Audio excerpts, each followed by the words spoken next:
what's your biggest takeaway from today's game?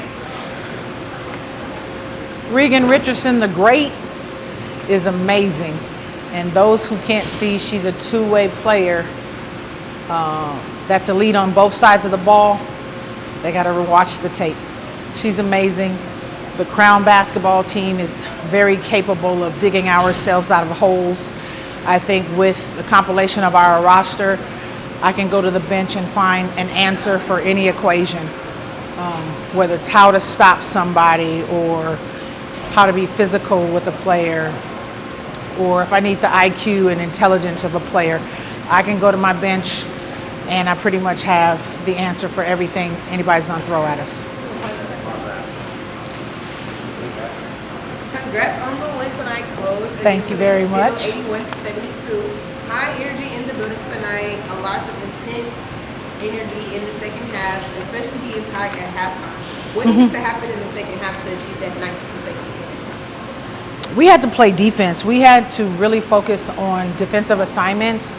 I think we got in a position where we were confused on ball screens.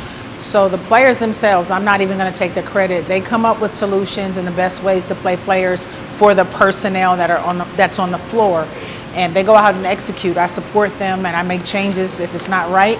But more than anything, I think we made an effort to be aggressive, pass the ball, and get ourselves to the free throw line, which I believe we ended up making 21 of 24 free throws, but that was intentional to get to the free throw line. Regan Richardson did that.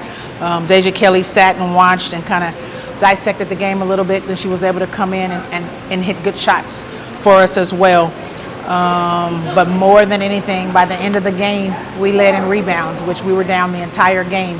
But the emphasis was to keep them off the offensive board. They murdered us in the first half on offensive rebounds. And so our assignments specifically, and I always go to Lily Grissett about that. I don't care where the ball goes, Lily, I want you to get the rebound.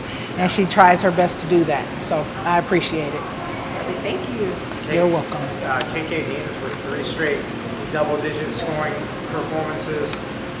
What's been the key for her success, do you think? Well, not to mention her double-digit scoring, but KK Deans went in there and got 8 rebounds for us, which was critical. She's tough. I mean, I call her like a pretty pit bull because she plays tough with toughness. She plays with wisdom. She's a smart player. She hates making mistakes, so she likes to play flawless basketball, but she's definitely a student of the game. But she's finding out her rhythm. And this comes after her having to sit out a little bit yesterday, had some knee soreness, and I wanted to sit her out today. Silly me. That would have been crazy, but she did the things necessary for her body yesterday, and she came to me early and said, Coach, I'm ready. I'm good to go. And I'm glad she did. How have the practices developed throughout the course of the season? You've seen them, Sam. I mean, for those that don't know, like your team is, you've had pretty consistent roster since July 9th, I want to say. So what have the growth of the practices been like? Anything stand out? Practices have been very intense.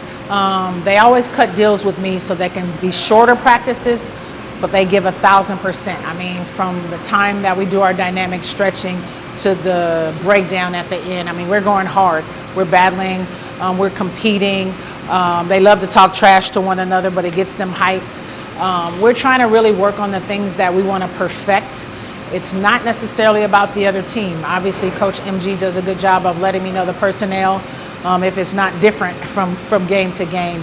But for us, it's working on our strengths and trying to minimize and alleviate, should I say, our weaknesses. Just trying to take care of the ball, trying to simulate the pressure and the physicality that we'll face moving forward. That's what we're trying to do in our practices. All right.